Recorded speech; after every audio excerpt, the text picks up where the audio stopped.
Today, I'm going to show you how to apply a smooth zoom in and zoom out effect on CapCut using keyframes. This is one of the easiest ways to make your videos feel more dynamic, more polished, and way more engaging without needing any advanced editing skills. Whether you want to add emphasis to a moment, create a cinematic zoom, or simply make your content look more professional, this method works great. And if you want more quick CapCut tutorials like this, make sure to hit the like button and subscribe for more helpful editing tips. Alright, let's jump right in. First, open CapCut and select the clip you want to edit. This could be a video clip on your timeline, a talking head shot, a product shot, or any clip where you want that smooth zoom effect. Once your clip is selected, move the playhead to the very start of the clip. This is important because the zoom effect needs a starting point before CapCut can animate it properly. Now look for the keyframe button, which usually appears as a diamond icon.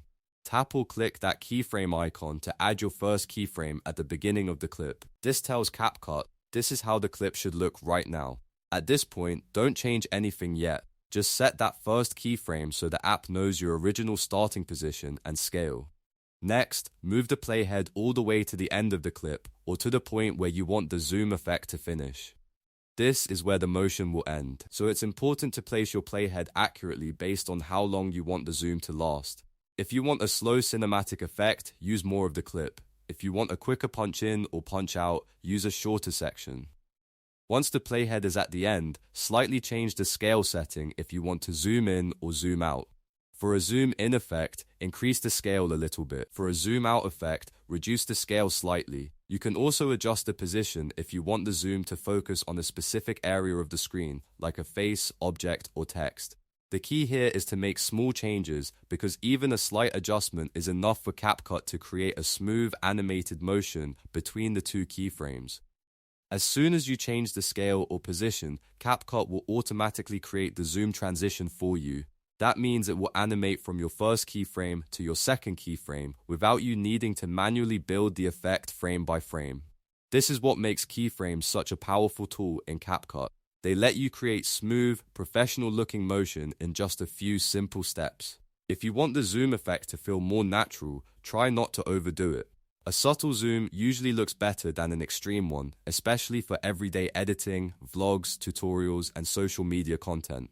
You can also experiment with the direction of the zoom. For example, zooming in can help draw attention to a subject, while zooming out can reveal more of the scene and create a wider, more dramatic feel. Another helpful tip is to preview the clip after you apply the effect. Play it back and see if the zoom feels too fast, too slow, or too strong. If needed, just adjust the keyframe placement or change the scale slightly until it looks right. Editing is often about small refinements, and a tiny tweak can make a big difference in how smooth the final result feels. Once you're happy with it, you can use the same method on other clips too. Just remember the formula, select your clip, move to the start, add a keyframe, move to the end, then slightly change the scale or position. CapCut will handle the animation for you. It's fast, simple, and perfect for beginners who want to improve their videos quickly. And that's how you apply a zoom in or zoom out effect on CapCut using keyframes. If this tutorial helped you out, make sure to like the video, subscribe to the channel, and turn on notifications so you never miss the next editing guide. Thanks for watching, and I'll see you in the next one.